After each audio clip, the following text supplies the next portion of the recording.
repartió sobres. Una pequeña bonificación para todos los que ayudan por aquí. Cuando me saltó a mí, mi hermana se rió. Supongo que no cuentas. Yo solo sonreí, di un bocado y esperé. Esa noche, cerré todas las cuentas familiares que yo financiaba. A la mañana siguiente, sus bonificaciones habían desaparecido y sus tarjetas fueron rechazadas en el desayuno. Pero eso no fue lo único que perdieron. La salsa de arándanos brillaba bajo el candelabro del comedor, como gotas de sangre sobre porcelana fina. Compré ese candelabro hace 3 años, cuando el viejo finalmente se estropeó, al igual que pagué por el techo nuevo, la renovación de la cocina y la factura del impuesto a la propiedad que habría llevado a mis padres a la ejecución hipotecaria. Nadie mencionó esas cosas, por supuesto. Jessica, pasa los panecillos, dijo mi hermana Victoria sin mirarme. Ya nunca me miraba, no directamente. Me había convertido en un mueble en esta casa, en algún punto entre pagar la deuda de su tarjeta de crédito y cubrir la colegiatura de la escuela privada de su hija, Lily. Le pasé la cesta. Los panecillos eran de Whole Foods, porque la artritis de mamá hacía difícil hornear últimamente. Lo sabía porque la había llevado a sus citas con el reumatólogo durante los últimos 18 meses, siempre programándolas alrededor de mis descansos para almorzar en la firma de marketing donde me abrí paso hasta ser directora senior. Están fríos, anunció Victoria, dejando caer un panecillo en su plato con un disgusto teatral. Mamá, ¿no los calentaste? Lo olvidé, cariño. Ha sido un día tan ajetreado. Ajetreado. La mujer había pasado la tarde colocando platos comprados en la tienda sobre fuentes para servir, mientras yo había estado en la oficina hasta el mediodía, y luego me había detenido en 4 tiendas diferentes, recogiendo todo lo que me había pedido por mensaje de texto. Solo el pavo había costado $200 de esa granja orgánica que había visto en algún programa de cocina. Mi padre trincha el ave con la precisión de un cirujano, lo cual tenía sentido, considerando que lo había sido antes de jubilarse. Excelente elección este año, Patricia, le dijo a mi madre, mucho mejor que el desastre seco del año pasado. El pavo del año pasado también había sido mi responsabilidad. Lo cociné en su horno mientras lidiaba con una crisis de lanzamiento de producto en mi portátil. Aparentemente, evitar que una cuenta multimillonaria se fuera había sido menos importante que rociar el pavo cada 30 minutos. Alrededor de la mesa se sentaban los sospechosos de siempre, mis padres en cada extremo. Como rey y reina de su imperio en declive, Victoria y su esposo, Brandon, a un lado con Lily, de 13 años, y yo, sola al otro lado, como el número impar que no encajaba en la ecuación. Brandon trabajaba en la gerencia media de una empresa de telecomunicaciones, el tipo de trabajo que sonaba importante en las fiestas pero que apenas cubría su hipoteca. La hipoteca de la casa para la que fui cofirmante, cuando su crédito no pudo asegurar el préstamo por sí solo. Y bien, Jessica, dijo Brandon, intentando conversar de la manera en que alguien podría intentar desactivar una bomba, con cuidado y con visible ansiedad. ¿Cómo va el trabajo? Antes de que pudiera responder, ya había perdido el interés, volviéndose para preguntarle a mi padre sobre el partido de los Patriots. El teléfono de Victoria vibró. Lo revisó, sonrió y escribió rápidamente debajo de la mesa, probablemente enviando mensajes a sus amigos sobre su próximo viaje a Cancún, del que la había oído hablar con mamá la semana pasada. Yo no estaba invitada. Naturalmente, mi presencia arruinaría el ambiente, haría que todos recordaran al cajero automático andante que financiaba su estilo de vida. La cena continuó con el ritmo de siempre, papá, pontificando sobre política, mamá, preocupándose de que todos tuvieran suficiente de todo, Victoria, desempeñando su papel de la hija adorada que no podía hacer nada mal, y yo, comiendo en silencio, mientras calculaba mentalmente cuánto me había costado esta cena. No solo en dinero, aunque esa cifra ya era asombrosa, sino en tiempo, energía y en la lenta erosión de cualquier relación que alguna vez tuvimos. Recordé tener 7 años, viendo a Victoria abrir sus regalos de cumpleaños mientras yo estaba sentada con las piernas cruzadas en la alfombra, con mi propio montón más pequeño. Incluso entonces, la distribución había sido desigual. Mamá había explicado que Victoria necesitaba más porque era mayor, más social y tenía más gastos. La explicación cambió a lo largo de los años, pero la desigualdad se mantuvo constante. Cuando conseguí mi primer trabajo a los 16, cuidando a los hijos de los vecinos, Mamá me había pedido prestado mis ganancias para cubrir el vestido de bienvenida de Victoria. El préstamo nunca fue devuelto. Este patrón continuó durante la universidad, donde tuve 3 trabajos a tiempo parcial mientras Victoria se unía a una hermandad financiada por nuestros padres. Y durante mis 20, cuando ascendí en la escala corporativa mientras ella flotaba entre ser instructora de yoga, coach de vida y aspirante a diseñadora de joyas. Ahora ganaba $250,000 al año, y de alguna manera, todavía me sentía como esa niña de 7 años con el montón más pequeño. La cena está maravillosa, Patricia, declaró mi padre, apartando su plato vacío. Nos vamos a la sala de estar. Migramos como pájaros siguiendo un antiguo patrón. Los muebles de la sala de estar eran nuevos del año pasado, después de que mamá decidiera que el conjunto viejo parecía anticuado. Yo había compartido el costo con papá, aunque su contribución había sido aproximadamente 1/4 parte de la mía. Los cojines eran de Desterasen Hardware. La alfombra estaba tejida a mano. El libro de mesa de centro sobre villas toscanas costaba más que las mesas de centro de la mayoría de la gente. Mamá desapareció en la cocina y salió con una pila de sobres de color crema. Se me apretó el estómago de una manera que no entendí de inmediato. Algún instinto primario que sentía el peligro antes de que mi mente consciente se diera cuenta. Quiero hacer algo especial este año, anunció mamá, su voz adquiriendo esa cualidad azucarada que usaba cuando quería que todos prestaran atención. Una pequeña bonificación para todos los que ayudan por aquí. Le entregó el primer sobre a papá con un beso en la mejilla. Lo abrió, sonrió y guardó lo que parecía un cheque en el bolsillo de su camisa, sin mostrarle a nadie la cantidad. El segundo sobre fue para Victoria, por ser una hija tan maravillosa y ayudarme tanto este año. Los ojos de Victoria se abrieron como platos al mirar dentro. Mamá, esto es demasiado. Tonterías. Te lo mereces, cariño. Brandon recibió el tercer sobre, por cuidar también de mi hija y mi nieta. Lily recibió el cuarto, su rostro adolescente iluminándose. ¡Oh, Dios mío, abuela! Gracias. Mamá repartió 2 sobres más a personas que apenas registré al principio. Luego me di cuenta de que el tío Richard y la tía Susan estaban allí, sentados en el sofá de 2 plazas. ¿Cuándo habían llegado? ¿Habían estado en la cena? Toda la velada había adquirido una cualidad onírica, los sonidos apagados, los colores demasiado brillantes. Todos recibieron un sobre. Todos, excepto yo. Mamá se recostó en su silla, pareciendo tan satisfecha como un gato que ha encontrado nata. El silencio se prolongó durante exactamente 3 segundos, antes de que Victoria se riera, un sonido tan agudo como un cristal al romperse. Supongo que no cuentas, Jessica. 7 palabras, 14 sílabas, el resumen de 32 años de ser la hija aceptable, la confiable, el banco que nunca cerraba. Todas las cabezas se giraron hacia mí. La expresión de papá era cuidadosamente neutral, de la misma manera que los médicos miran cuando dan malas noticias que han dado 100 veces. Brandon tuvo la decencia de parecer incómodo. Lily ya estaba contando su dinero, ajena a todo. El tío Richard se estudiaba las manos. La tía Susan encontró algo fascinante en el libro de las villas toscanas. La sonrisa de Victoria podría haber cortado diamantes. Di un bocado del pastel de calabaza que había traído, dejando que la canela y la nuez moscada se disolvieran en mi lengua mientras masticaba lenta, deliberadamente. Todos esperaban mi reacción, lágrimas, ira, la escena dramática que les permitiría pintarme como inestable, desagradecida, difícil. En cambio, sonreí. Este pastel está delicioso, dije. Debería conseguir la receta. La confusión en el rostro de Victoria casi valió la pena por la traición. Casi. Me quedé 1 hora más, charlando, riéndome de los chistes de papá y elogiando las habilidades de anfitriona de mamá. Abracé a todos al despedirme, les deseé lo mejor y conduje de vuelta a mi apartamento en la ciudad, el que compré con mi propio dinero y decoré con muebles sobre los que nadie más tenía opiniones. Luego, abrí mi portátil. Mi teléfono vibró a las 11:47 de la noche. Un mensaje de Victoria, ¿en serio acabas de cerrar nuestras cuentas? No respondí. Estaba demasiado ocupada trabajando en la lista que había comenzado a compilar, más o menos cuando mamá había empezado a repartir sobres como si fueran recuerdos de fiesta.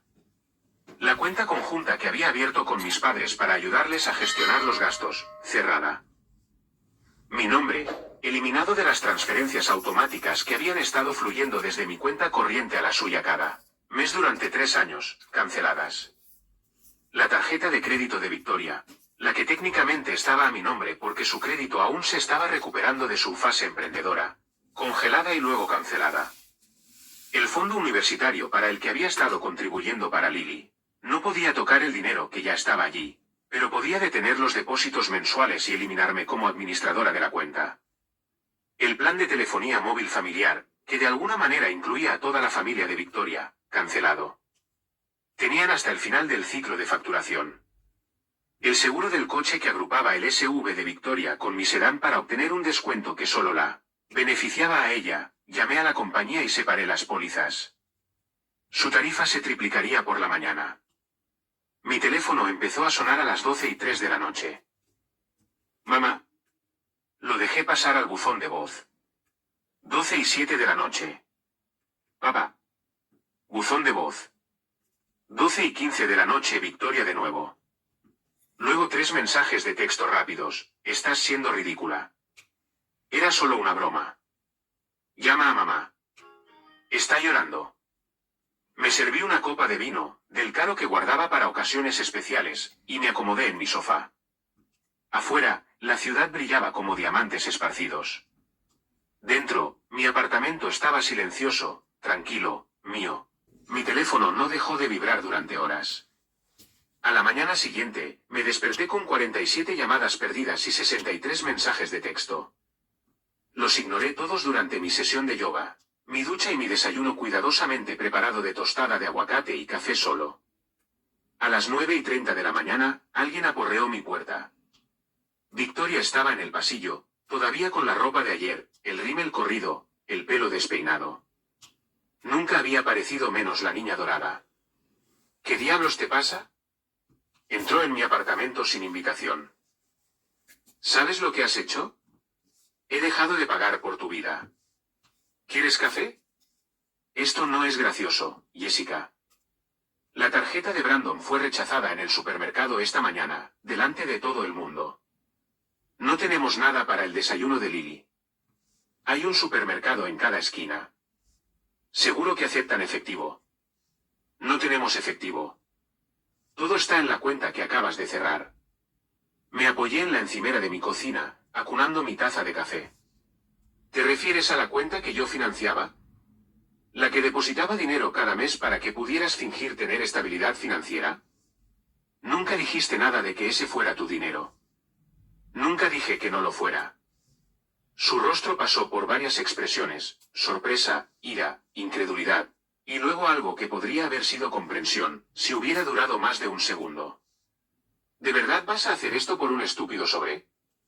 Esto no tiene nada que ver con un sobre, Victoria. Esto tiene que ver con 32 años de ser tratada como un cajero automático con pulso. Esto tiene que ver con cada vez que cubrí tu alquiler, pagué las facturas de tu tarjeta de crédito, compré los útiles escolares de tu hija, firmé tus préstamos y nunca escuché un gracias. Nunca escuché nada, excepto qué más podía hacer, qué más podía dar, qué más podía sacrificar para que tú pudieras vivir cómodamente. Somos una familia.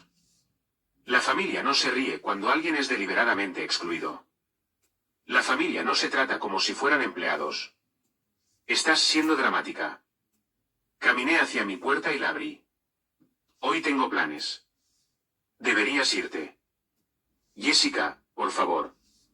Brandon ya llamó a papá. Se supone que tendremos una reunión familiar mañana.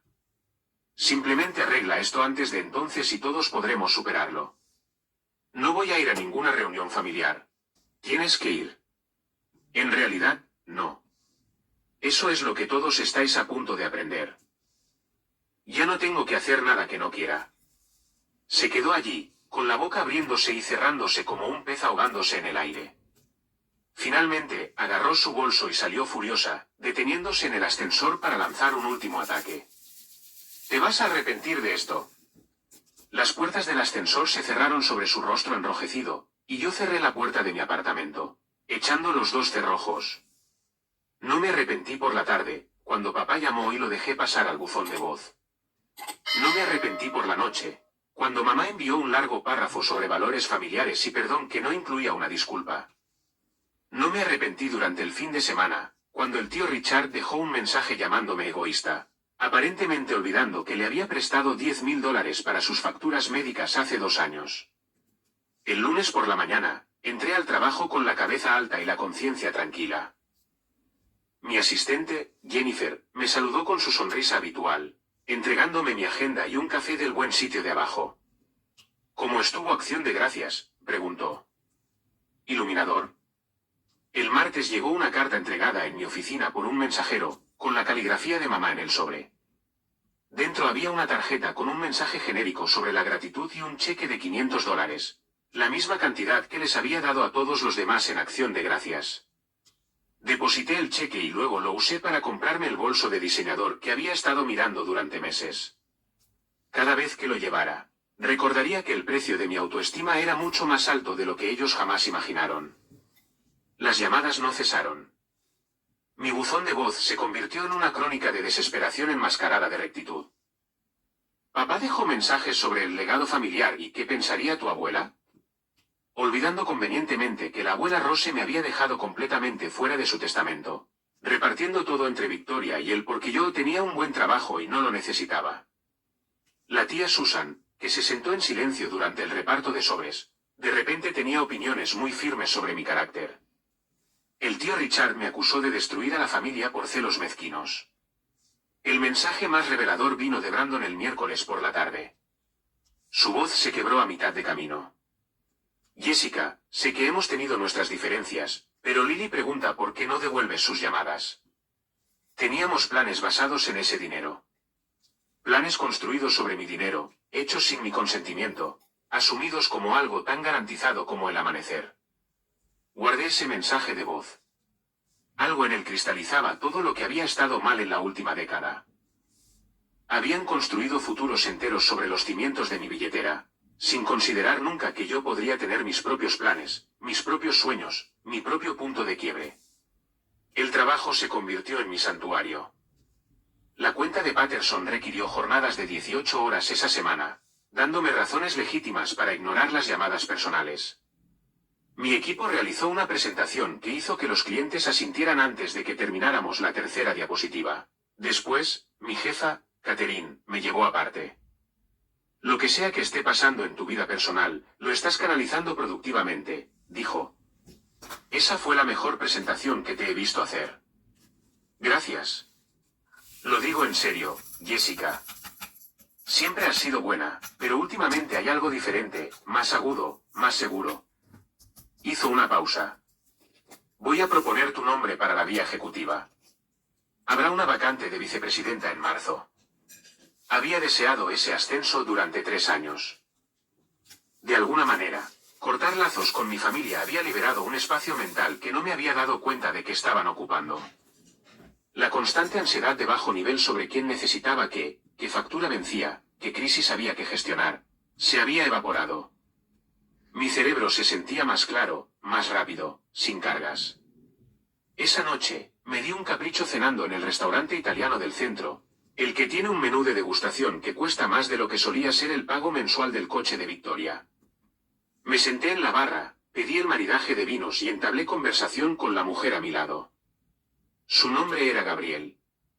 Trabajaba en capital de riesgo y recientemente había cortado lazos con su propia familia tóxica.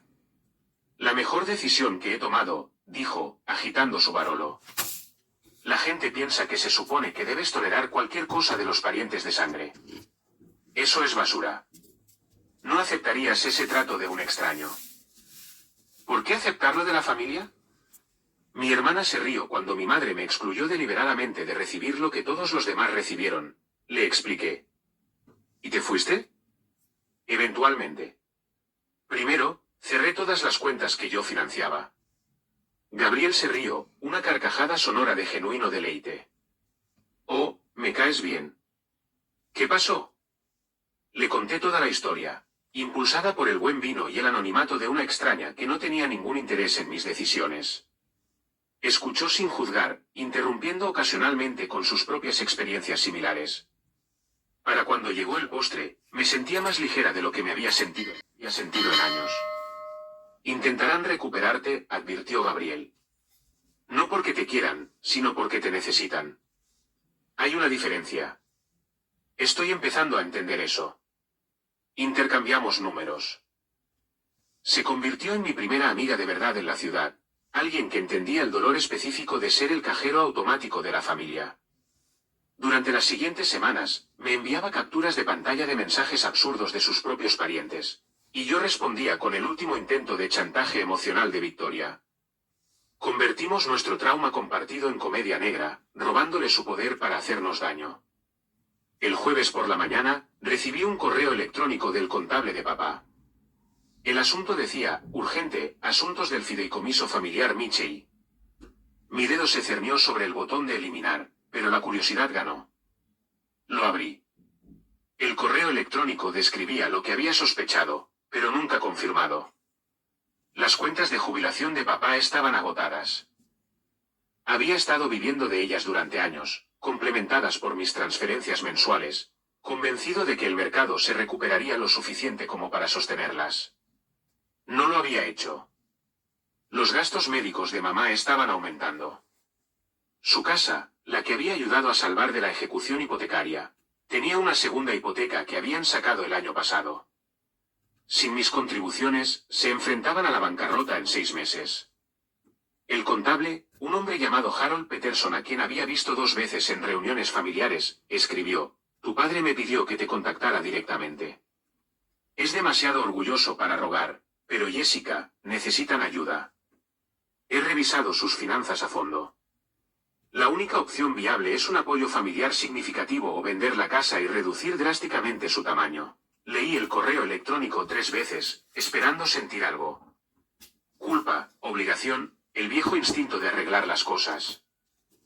En cambio, no sentí nada más que una especie de lástima distante, del tipo que podrías sentir al leer sobre las desgracias de extraños en el periódico. Le respondí a Harold, gracias por la información. Les recomiendo que consulten a un abogado de quiebras. No proporcionaré apoyo financiero. Su respuesta llegó en minutos, entiendo que esto es complicado, pero son tus padres. Y yo era su hija, respondí. Ellos tomaron sus decisiones. Harold no volvió a escribir. Esa tarde, Victoria apareció en el edificio de mi oficina. Seguridad llamó para preguntar si quería que la escoltaran fuera o la dejaran subir. Consideré ambas opciones, imaginando la escena que montaría de cualquier manera. Déjenla subir, pero avisen a seguridad para que estén listos si es necesario. Irrumpió en mi oficina con aspecto de no haber dormido en días.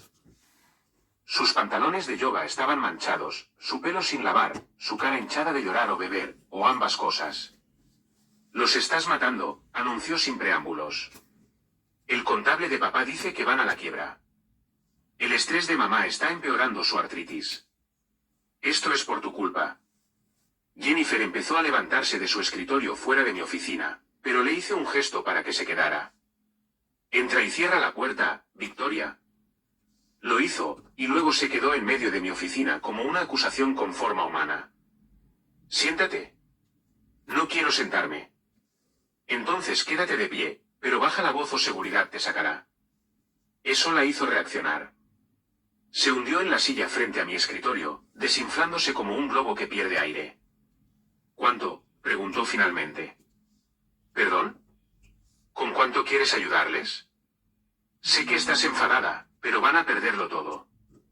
Ya perdieron todo lo que importaba. Simplemente no se dieron cuenta porque todavía tenían dinero. Deja de ser críptica y dime lo que quieres. No quiero nada de ninguno de vosotros. Eso es lo que no entiendes. No estoy negociando.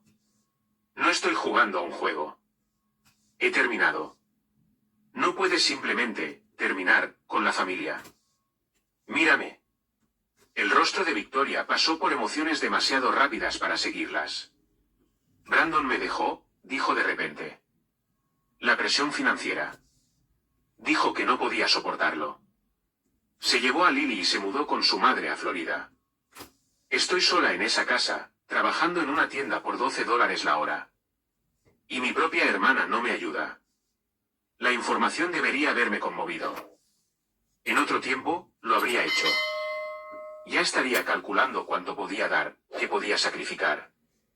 Ahora, oía la manipulación en cada palabra. Siento que tu marido te haya dejado. Debe ser difícil. ¿Difícil? Su voz subió hacia la histeria. Estoy perdiéndolo todo. Mi matrimonio, mi hija, mi casa. ¿Y tú lo sientes? ¿Qué quieres que diga, Victoria? Que vendré al rescate y lo arreglaré. Pagaré tu hipoteca, cubriré tus gastos legales, financiaré tu nuevo comienzo. Para eso estás aquí, ¿verdad? No para disculparte, no para reconocer lo que hiciste, sino para ver si puedes exprimirme unos cuantos dólares más. Intenté disculparme. Te reíste en acción de gracias cuando mamá me ignoró. Te reíste y dijiste que yo no contaba. No fue una broma. Fue la verdad de cómo siempre me has visto. Fue un comentario estúpido. Estás destruyendo a toda nuestra familia por un estúpido comentario. No, Victoria. Me estoy salvando a mí misma, después de 32 años de ser destruida por esta familia. Hay una diferencia. Entonces empezó a llorar, sollozos grandes y entrecortados que sacudían todo su cuerpo. Una parte de mí se preguntó si eran reales o una actuación. A otra parte ya no le importaba. Por favor, jadeó entre sollozos. Por favor, Jessica. Sé que he sido horrible. Sé que me aproveché. Lo haré mejor. Cambiaré. Solo ayuda a mamá y a papá. No se merecen esto. ¿Qué se merecen? La pregunta pareció desconcertarla. Se limpió la nariz con la manga, mirando alrededor de mi oficina como si la respuesta pudiera estar escrita en las paredes. Su mirada se detuvo en la foto enmarcada de mi estantería, yo, en un retiro de trabajo en Colorado, sonriendo genuinamente, rodeada de colegas que me respetaban. Se merecen la ayuda de su hija en una crisis, dijo finalmente. La tuvieron durante años. La agotaron. La gente no se agota. La familia no tiene límites. En realidad, Victoria, todo el mundo tiene límites. Simplemente, todos vosotros asumisteis que los míos eran infinitos. Os equivocasteis. Seguridad llamó a mi puerta. Jennifer debió de llamarles. Todo bien aquí, señora. Michelle. Mi hermana ya se iba.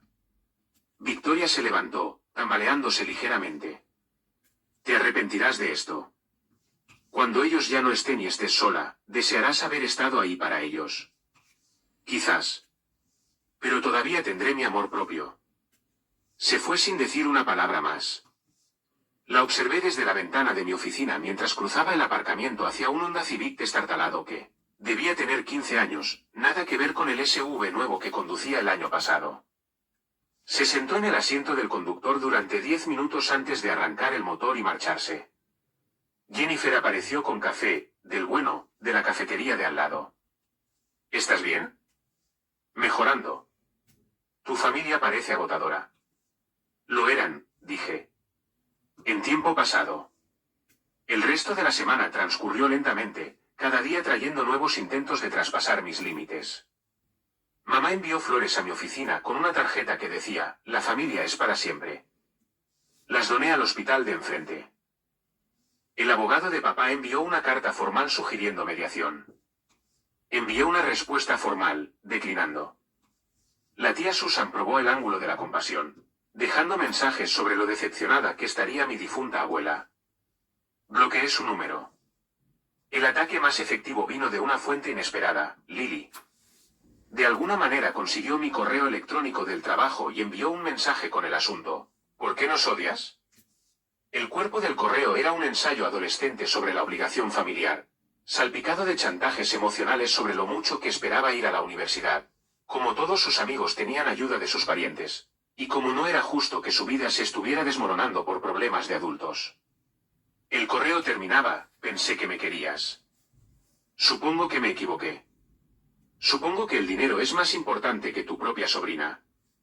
Me quedé mirando ese correo durante una hora, sintiendo cómo afloraba el viejo condicionamiento. Tenía 13 años, solo era una niña, manipulada por adultos para ser su arma. No era su culpa. Excepto que era exactamente la estrategia de Victoria, usar a la niña como rehén emocional. Contar con mi incapacidad para responsabilizar a una adolescente del veneno de sus padres. Escribí y borré 5 respuestas antes de decidirme por la verdad. Lily, sí te quiero, pero el amor no significa dejar que la gente te trate mal para siempre. Tu madre y tus abuelos tomaron decisiones que me hirieron profundamente. Tuve que tomar decisiones para protegerme a mí misma. Espero que algún día entiendas que las relaciones sanas requieren respeto por parte de todos los implicados, no solo el sacrificio de una persona. Te deseo lo mejor en tu vida. Nunca recibí respuesta. O Victoria la interceptó, o Lily no supo qué hacer con la honestidad. El viernes por la tarde, Catherine me llamó a su oficina. Se me encogió el estómago, preguntándome si Victoria habría escalado su campaña hasta mi lugar de trabajo, pero Catherine estaba sonriendo. El comité ejecutivo se reunió esta mañana. Quieren acelerar tu ascenso. Vicepresidenta de Cuentas Estratégicas, a partir del 1 de enero. Aumento del 30%, paquete completo de beneficios, oficina de esquina en la planta ejecutiva. La oficina se volvió borrosa. Había estado tan concentrada en la crisis familiar que me había olvidado por completo del ascenso. ¿Hablas en serio? Totalmente en serio. Te lo has ganado, Jessica. La presentación de Patterson lo sé yo, pero llevas años trabajando para esto. Felicidades. Floté durante el resto del día en una nube de emociones contrapuestas, triunfo profesional mezclado con pérdida personal. El éxito, ensombrecido por el conocimiento de que mi familia nunca celebraría esto conmigo. Entonces me di cuenta de que nunca habían celebrado realmente nada conmigo. Mi graduación universitaria había sido eclipsada por el compromiso de Victoria. Mi primer gran ascenso había coincidido con el lanzamiento de su negocio de joyería, que mis padres habían financiado con dinero que me pidieron prestado. Cada hito en mi vida había sido un escenario de fondo en la historia de la protagonista Victoria. Ahora, yo era la protagonista de mi propia vida, y el elenco de reparto había sido eliminado de la producción. Esa noche, hice algo que había estado evitando. Repasé mi teléfono y bloqueé sistemáticamente el número de cada miembro de mi familia: mamá, papá, Victoria, Brandon, Lily, el tío Richard, la tía Susan, incluso primos lejanos que probablemente serían reclutados para la tarea del chantaje emocional. Cada número bloqueado se sentía como quitarme un peso de los hombros. Cuando terminé, mi teléfono quedó en silencio por primera vez en semanas. Sin vibraciones, sin notificaciones, sin demandas urgentes disfrazadas de preocupación familiar. Solo paz. Pedí comida tailandesa, abrí una botella de vino y me puse al día con una serie que llevaba meses queriendo ver. Hacia la medianoche, me di cuenta de que no podía recordar la última vez que había pasado una noche sin alguna ansiedad relacionada con la familia royéndome la conciencia. Así se sentían las vidas de la gente normal. La ligereza, la libertad de simplemente existir sin tener que gestionar constantemente la crisis de otra persona o calcular si podía permitirme la emergencia de otro. Podría acostumbrarme a esto. La reunión familiar tuvo lugar sin mí. Lo sé porque Victoria me envió una foto de todos reunidos en la sala de estar de mamá y papá, acompañada de un "mira lo que te pierdes". Lo que vi fue un grupo de personas que habían dado por sentada mi generosidad, habían confundido mi amor con debilidad y habían asumido que siempre estaría allí para financiar sus decisiones. Lo que no vi fue ninguna razón para arrepentirme de mi decisión. La foto me persiguió más de lo que quería admitir. Allí estaba mamá en su sillón favorito, el que le compré para sus 60 cumpleaños. Papá, de pie detrás de ella con la mano en su hombro, presentando un frente unido. Victoria, en el sofá, con aire victorioso. El tío Richard y la tía Susan, flanqueándolos como refuerzos. Incluso Brandon estaba allí, lo que me sorprendió, dado que Victoria había afirmado que la había dejado. Así que eso también había sido una mentira. Solo otra manipulación, otro intento de extraer compasión y dinero. Hice zoom en cada rostro, buscando algún indicio de remordimiento o autorreflexión. Nada. Parecían un consejo de administración convocado para tratar con un empleado problemático, no una familia lidiando con su propia toxicidad. Mi teléfono sonó una hora después. Número desconocido. Respondí, rompiendo mi propia regla, la curiosidad pudo más que yo. Jessica Mitchell, preguntó una voz de hombre, desconocida. ¿Quién pregunta? Mi nombre es Timothy Shaw. Soy un terapeuta familiar que sus padres contrataron para ayudar a mediar en esta situación. Me han dado permiso para contactarla. ¿Cómo consiguió este número? Su madre me lo proporcionó. Entiendo que ha habido un conflicto familiar significativo, y me gustaría ofrecer mis servicios como un tercero neutral para ayudarles a todos a navegar. Déjame detenerte ahí mismo. ¿Acaso mis padres te mencionaron que mi hermana intentó cometer fraude usando mi identidad? ¿Que me han estado explotando financieramente durante años?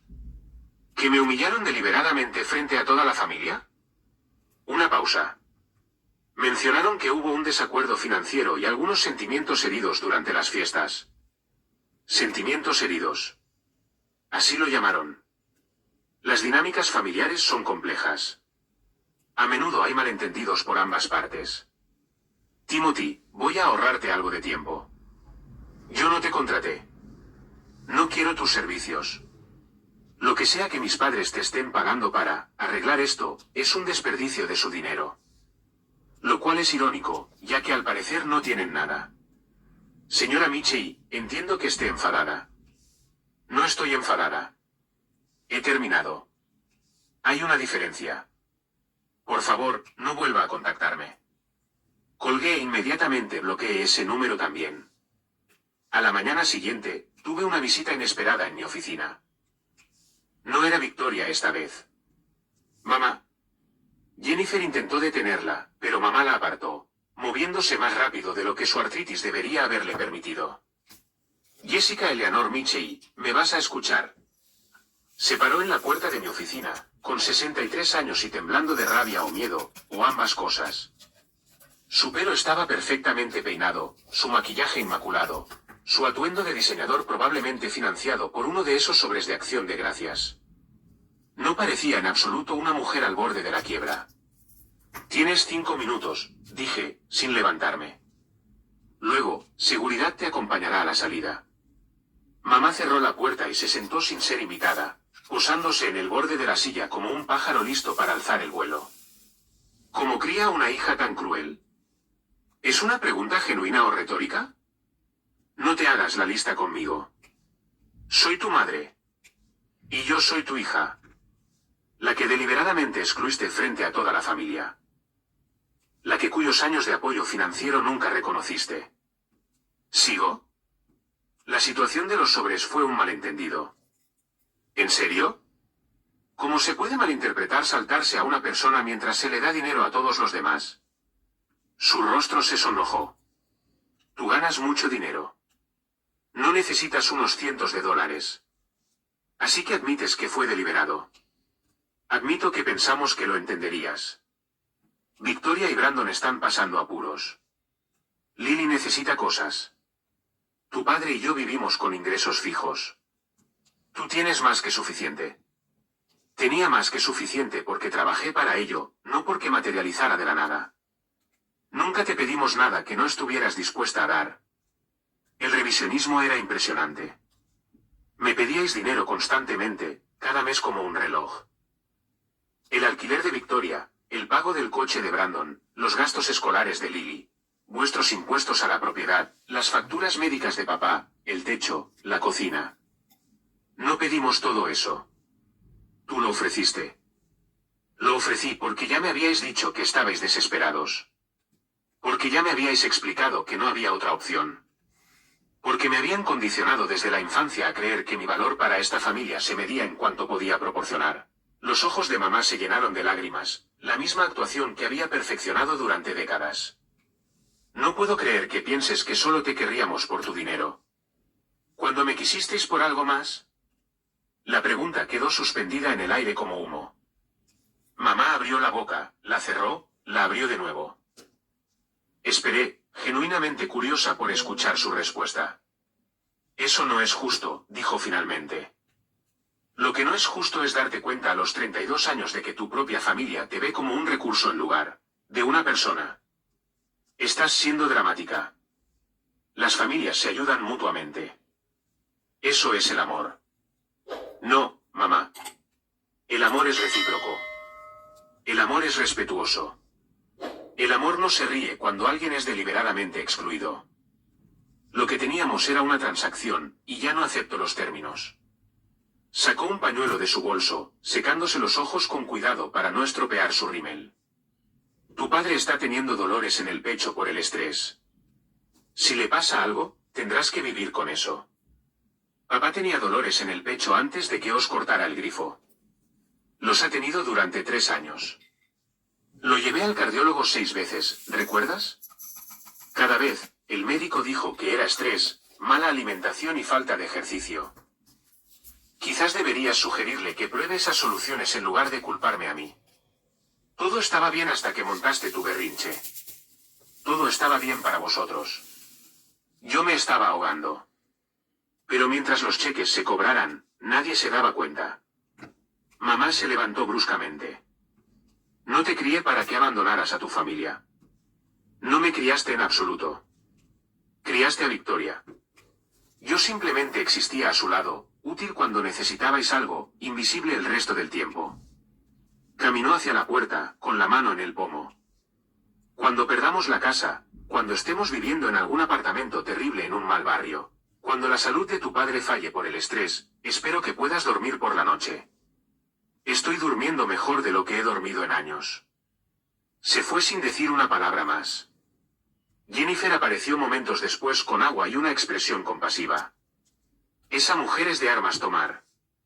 No tienes ni idea. En realidad, sí. Mi suegra es exactamente así.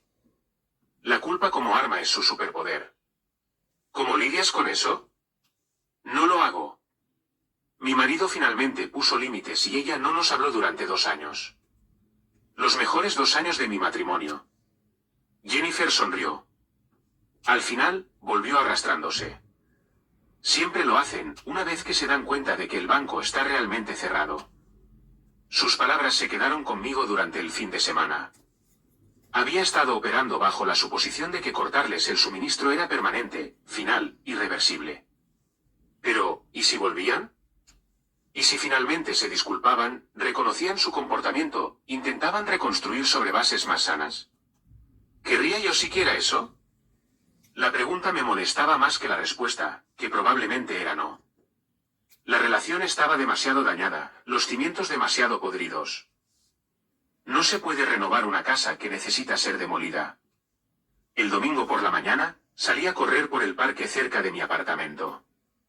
El frío de diciembre me mordía la piel expuesta, pero el esfuerzo físico me sentó bien, purificador. A mitad de mi ruta habitual, pasé junto a una mujer con 2 niños, quizás de 8 y 10 años. Reían, lanzaban pan a los patos en el estanque, completamente absortos en su simple alegría. La madre me miró y sonrió, solo un breve y ordinario momento de humanidad compartida. Pero algo en ello abrió una grieta en mi pecho.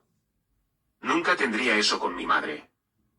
Cualquier oportunidad que hubiéramos tenido de una relación sin complicaciones había sido estrangulada años atrás, por la desigualdad y el resentimiento, y por el lento veneno de ser valorada solo por lo que podía proporcionar. El duelo me golpeó de repente, agudo e inesperado. No duelo por lo que había perdido al cortar con ellos, sino duelo por lo que nunca había existido en primer lugar. La familia amorosa, los padres comprensivos, la hermana que era una amiga en lugar de una competidora. Había pasado 32 años intentando ganar algo que nunca estuvo a la venta. Terminé mi carrera con lágrimas congelándose en mis mejillas. Pero para cuando llegué a casa, me duché y preparé café, el duelo se había transformado en algo más limpio. Aceptación. Ellos eran quienes eran. Yo era quien era. Y esas 2 realidades eran fundamentalmente incompatibles. El miércoles, mi teléfono sonó de un número desconocido. En contra de mi buen juicio, respondí. Jessica Michei, preguntó una voz de mujer, profesional. Soy Karen Rodríguez del First National Bank.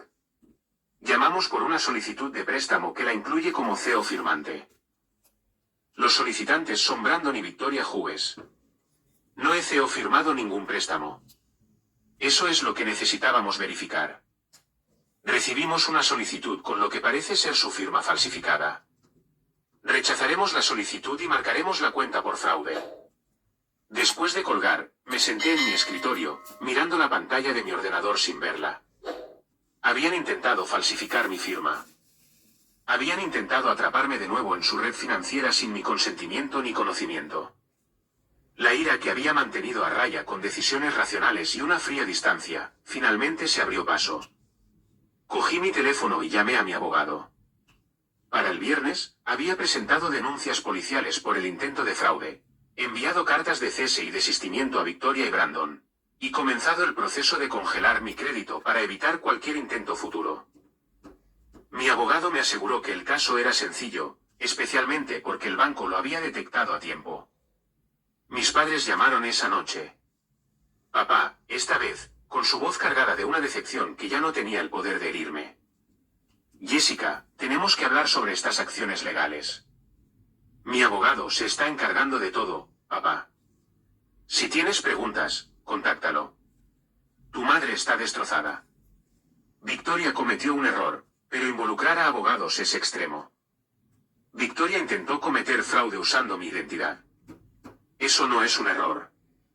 Es un delito. Está desesperada. Les cortaste el grifo sin avisar. Di 32 años de aviso. Nadie estaba prestando atención. Estás desechando a tu familia por dinero. La risa que se me escapó fue lo suficientemente amarga como para saborearla. No estoy desechando nada. Todos vosotros dejasteis muy claro en Acción de Gracias cuál es mi valor para esta familia. Simplemente estoy aceptando esa evaluación y actuando en consecuencia. Tu madre está demasiado disgustada para hablar contigo ahora mismo. Entonces no la pongas al teléfono. El silencio se extendió entre nosotros, lleno de todo lo que nunca nos habíamos dicho, el favoritismo, la desigualdad, la lenta erosión de cualquier vínculo que alguna vez compartimos. Te crié mejor que esto, dijo finalmente papá. Me criaste para creer que se suponía que la familia debía amarse. Resulta que estabas enseñando a Victoria, y yo solo era el ejemplo de lo que sucede cuando no encajas en el molde. Colgué antes de que pudiera responder. Diciembre llegó con un frío que se cuela en los huesos y se instala allí. Pasé mi primera temporada navideña sola, rechazando invitaciones de colegas que querían incluir a la triste mujer soltera en sus celebraciones. No estaba triste, sin embargo. Estaba libre. El caso de fraude avanzó. Al parecer, Victoria había firmado en mi nombre documentos por valor de $75.000, un préstamo que planeaban usar para el pago inicial de una casa más grande. El departamento de fraudes del banco tenía registros de todo, incluidas llamadas telefónicas en las que Victoria se había hecho pasar por mí. Mi abogado estaba eufórico. Este es el caso más documentado que he visto en años. Probablemente enfrentarán cargos penales. Solo quiero que paren, dije. No quiero destruirlos. Entonces no deberías haber sido pariente de idiotas. La Navidad vino y se fue. Me compré regalos, la máquina de café expreso que siempre había querido, libros de primera edición, un viaje de fin de semana a un spa en Vermont. Hice videollamadas con amigos que se habían distanciado durante los años en que había estado demasiado ocupada, gestionando crisis familiares como para mantener relaciones externas. Descubrí que realmente disfrutaba de mi propia compañía cuando no era constantemente interrumpida por demandas, disfrazadas de obligación familiar. Enero trajo una resolución. Victoria y Brandon se declararon culpables de intento de fraude como parte de un acuerdo que los mantuvo fuera de la cárcel, pero los cargó con multas, libertad condicional y antecedentes penales. Su abogado contactó al mío para discutir la restitución por el daño emocional y los honorarios legales. Me conformé con una disculpa por escrito y una orden de alejamiento permanente. La disculpa llegó en febrero, escrita a máquina en papel normal, claramente redactada por su abogado. No contenía emoción, ni un reconocimiento real de los años de explotación, solo lenguaje legal diseñado para satisfacer los requisitos del tribunal. La usé para forrar el fondo de mi cubo de reciclaje. La primavera trajo mi ascenso a directora ejecutiva, un título que venía con una oficina de esquina y un salario suficiente como para que mi anterior $250.000 pareciera insignificante. Compré una casa en los suburbios, nada ostentoso, Solo una casa de 3 habitaciones de estilo artesanal con un jardín y un estudio donde podía trabajar desde casa. Mi primera cena fue íntima, 6 amigos del trabajo, buen vino y comida de catering porque no me apetecía cocinar. Nadie me pidió dinero. Nadie esperaba que resolviera sus problemas. Nadie me trató como algo más que lo que era, una mujer exitosa que había trabajado duro y se había ganado su lugar. Fue la mejor cena de acción de gracias que había tenido, aunque solo fuera abril. Nunca volví a saber de mis padres directamente, aunque mamá enviaba tarjetas de cumpleaños sin remitente. Las redes sociales de Victoria la mostraban trabajando en una tienda, a Brandon con un aspecto significativamente más viejo y a Lily en una escuela pública. Se habían mudado a una casa más pequeña en un barrio menos caro. Sus coches eran modelos más viejos y prácticos. Las publicaciones de Victoria sobre gratitud y crecimiento se sentían teatrales, cuidadosamente elaboradas para reconstruir su imagen. No los odiaba. El odio requería una inversión emocional que ya no poseía. Se habían convertido en extraños que casualmente compartían mi ADN. Personas que había conocido en otra vida. En agosto, conocí a Daniel en una conferencia de trabajo. Era un consultor de Seattle, divertido y amable, con una relación sana con su propia familia y sin más deudas que su hipoteca. Cuando le conté lo de Acción de Gracias, esperando juicio o incomodidad, simplemente asintió. Bien por ti, dijo. Se supone que la familia son las personas que mejoran tu vida, no que la empeoran. Salimos a distancia durante 6 meses antes de que él se mudara a Boston por un puesto en una firma rival. Se mudó a mi casa en diciembre, justo antes de las fiestas. Celebramos Acción de Gracias ese año, invitando a sus padres y hermanos, a mis amigos, a mi asistente Jennifer y a su marido. 20 personas se agolparon en mi comedor, riendo y hablando unos sobre otros, pasándose los platos al estilo familiar. Nadie llevaba la cuenta de quién había traído qué o quién había contribuido con cuánto. La madre de Daniel insistió en lavar los platos a pesar de mis protestas. Su padre contó chistes malísimos que todos fingieron que eran graciosos. Su hermana me enseñó a hacer su famosa tarta de manzana desde cero. Así es como se suponía que debía sentirse la familia. Al final de la noche, después de que todos se hubieran ido y Daniel estuviera cargando el lavavajillas, me quedé en mi sala de estar, observando el caos controlado de una reunión exitosa. Servilletas arrugadas, copas de vino con marcas de pintalabios, migas en el suelo de madera, el olor persistente a pavo y tarta. Mi teléfono vibró. Un mensaje de un número desconocido. Vi tus fotos de Facebook. Parece que encontraste una nueva familia para usar. Victoria. Claramente había estado acechando mi perfil público, monitoreando mi vida desde la distancia que la orden de alejamiento requería. Borré el mensaje sin responder. Daniel se acercó por detrás, rodeándome la cintura con sus brazos. ¿Estás bien? ¿Más que bien? ¿Era tu hermana? No era nadie. Me besó la sien, y nos quedamos allí en un cómodo silencio, en la casa que había comprado con mi propio dinero, rodeada de la vida que había construido bajo mis propios términos. El sobre que mamá me había saltado en esa acción de gracias contenía $500. Las cuentas que había cerrado esa noche habían estado canalizando aproximadamente $7,000 al mes a los bolsillos de mi familia. Durante 3 años, les había dado casi $250,000, sin contar los gastos únicos más grandes. Los préstamos CEO firmados, las deudas pagadas, los fondos de emergencia que nunca fueron devueltos. Pero lo que realmente habían perdido no era el dinero. Era yo. La hija y hermana que los había amado a pesar de todo, que había seguido apareciendo, seguido ayudando, seguido esperando que algún día me vieran como algo más que un recurso a explotar. Habían perdido a alguien que les habría dado cualquier cosa, si tan solo me hubieran tratado con un respeto básico. Y yo gané algo inmensurablemente más valioso. La prueba de que valía más de lo que ellos jamás reconocieron. La prueba de que era lo suficientemente fuerte como para alejarme. La prueba de que era capaz de construir algo mejor. Las bonificaciones que recibieron esa acción de gracias habían desaparecido por la mañana, gastadas en cosas que estoy segura de que sentían que merecían. Mis tarjetas habían sido rechazadas en su mesa de desayuno, poniendo fin al viaje gratis que habían disfrutado durante años. Pero la pérdida real todavía se estaba calculando. Cada cumpleaños al que no asistí. Cada festividad que celebré en otro lugar. Cada hito que se perderían en mi vida, porque habían perdido su invitación a ella. Me habían descartado esa acción de gracias. Tenían razón. Ya no contaba. No en su mundo. Pero contaba en el mío. Y eso marcó toda la diferencia.